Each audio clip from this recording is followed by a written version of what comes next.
Hey everybody, Who's Your Jedi here with another review for you. This time I'm talking about episode 8 of season 1 of Avengers Assemble called Molecule Kit.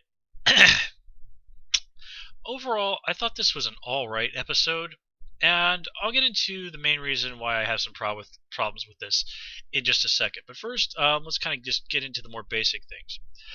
The first thing about this episode that I noticed was that I liked how it started off with Hawkeye and Falcon hanging out at a carnival. Now, it's not something that gets mentioned a lot these days, but in the comics, Hawkeye actually learned his trick, like his skill with arrows, being basically kind of being a performer in a carnival. So this was a nice little nod to that. Now, the main thing about this episode is just the way the Avengers are bickering with each other and disagreeing with each other, which is, of course, a staple of the Avengers. We've seen it for years and years in the comics. That was plenty of that on Earth's Mightiest Heroes. We've seen more than a little bit of it in this show so far. But the thing here is that the way it's presented in this episode, I kind of have a problem with it. And the main thing, the way it comes across in this episode, is that it just comes across as being extraordinarily immature. Now, when the Avengers are disagreeing with each other, if it's done right, it's because there's a legitimate philosophical conflict happening. Here, especially with the way Natasha and Clint are going at it, it just seems like two teenagers bickering with each other more for the sake of bickering than for any real purpose. And honestly, I think that basically two people with this much experience as international super spies and badass assassins and whatnot, you'd think that they would behave a little bit more maturely than this. And the fact that Black Widow just seems to flat out reject even trying to reason with Aaron, that's the kid's name, even though it is only mentioned very briefly, that just seems spectacularly stupid on her part. I mean, really, Black Widow, I think, she's an ace at kicking butt, but I'm sure she understands the value of trying to simply talk to someone to get what she wants. I mean, she proved herself to be pretty adept at that in Avengers. That she managed to convince Bruce Banner to get on board with things, right? Although I do like how Hawkeye, he is right to call her out on this, and it was pretty funny to see Widow get pretty unhappy with. He sort of like basically told her to calm the kid down using her maternal instincts. That's classic Hawkeye saying the absolute worst thing he could possibly say at the absolute worst possible time, which is, not exactly uncommon for him.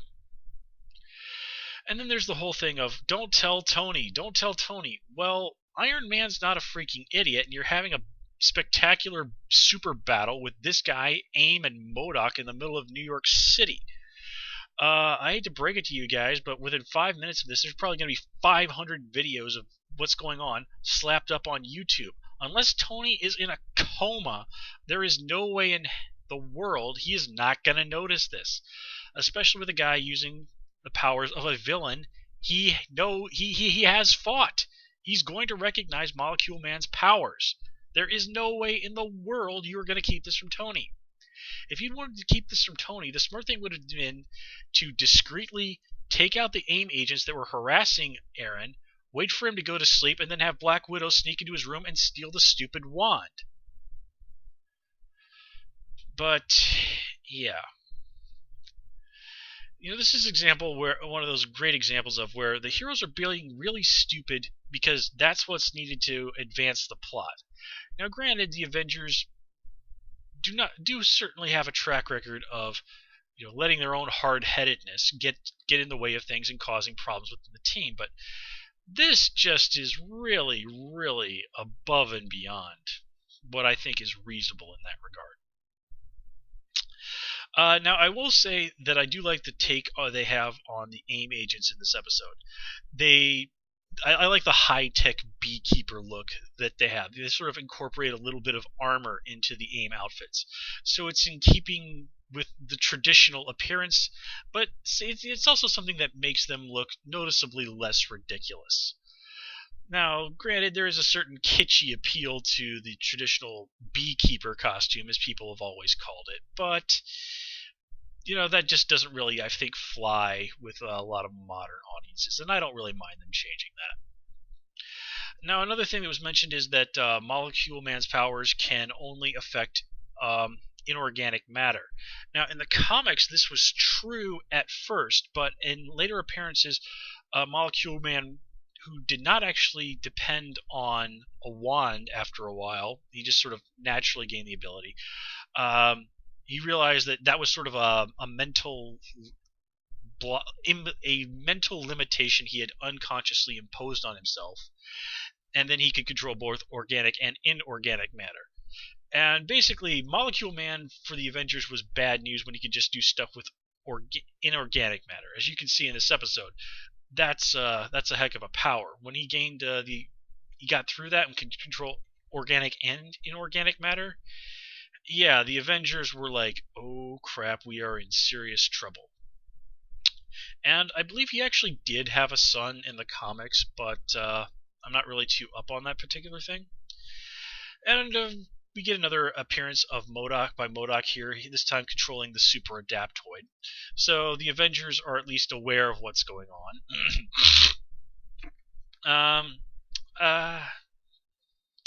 Don't really have a whole lot to say about that. I kind of think MODOK might have tipped his hands a little bit by blabbing to the Avengers so much, but what are you gonna do? They're gonna find out eventually anyway. But yeah. So the action and the way the particular battle with Molecule Kid, well, they played that about as well as they handled it about as well as they could with a name like that going on. But again, this episode is really weighed down by just how spectacularly immature that the characters act.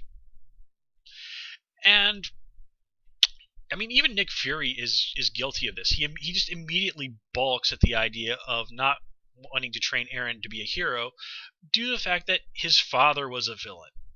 So really, I mean, he's completely and utterly judging this kid by who his father is rather than who he is. And again, you'd think somebody like Nick Fury, a guy who certainly does not have clean hands, would be so judgmental.